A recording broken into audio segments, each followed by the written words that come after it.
Donc, la prochaine notion que tu as vue en secondaire 3, c'est la moyenne pondérée. C'est quoi une moyenne pondérée? Puis c'est quoi la différence entre une moyenne ordinaire et une moyenne pondérée?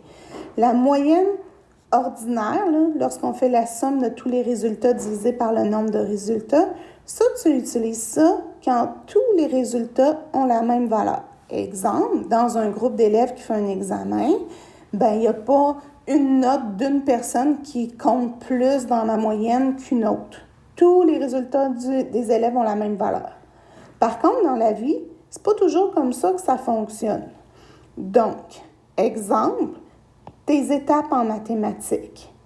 Si on regarde, l'étape 1, l'étape 2, l'étape 3, puis ton examen du MES à la fin de l'année n'ont pas toutes la même valeur.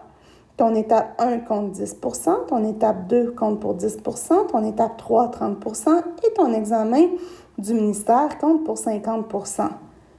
Donc, tes résultats que tu vas avoir accumulés dans l'année, exemple, si tu as eu 74 à la première étape, 72 à la deuxième, 65 à la troisième et 55 à l'examen du ministère, bien, ton 55, il vaut plus que ton 74 du début de l'année.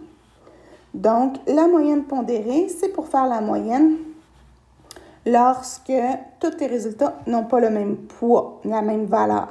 Donc ici, ce qu'on va faire, c'est que vu que ton étape 1 vaut juste 10 %, on va prendre 10 % de ta note qui est 74.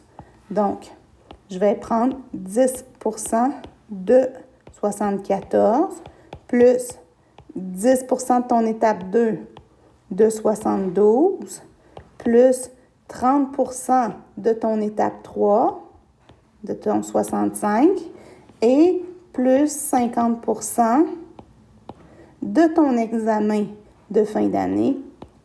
Mettons que l'élève aurait eu 55.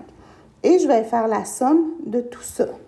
Donc, 10 %, c'est 10 divisé en 100. Donc, c'est comme faire 0,1 fois 74 plus 0,1 fois 72 plus 30 % qui est 0,3 fois 65 plus 50 % qui est 0,5 fois 55.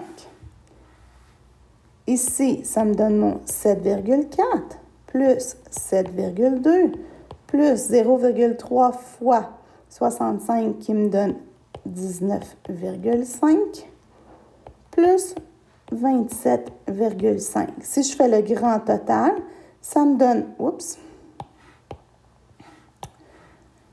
61,6 %, donc 62 %. C'est comme ça qu'on fait la moyenne pondérée. Donc maintenant, allons voir la moyenne d'un deuxième élève.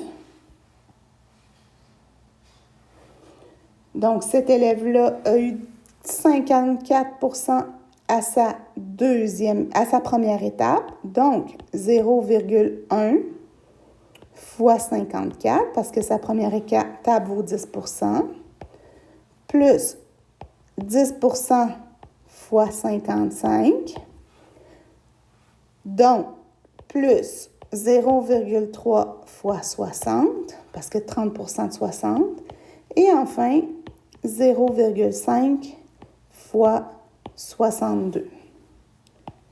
Donc, si je viens calculer, je vais avoir 5,4 plus 5,5, 30 % de 60, c'est 18, plus 31, pour un grand total de 59,9, donc 60 %. Et voilà, c'est comme ça qu'on calcule la moyenne pondérée.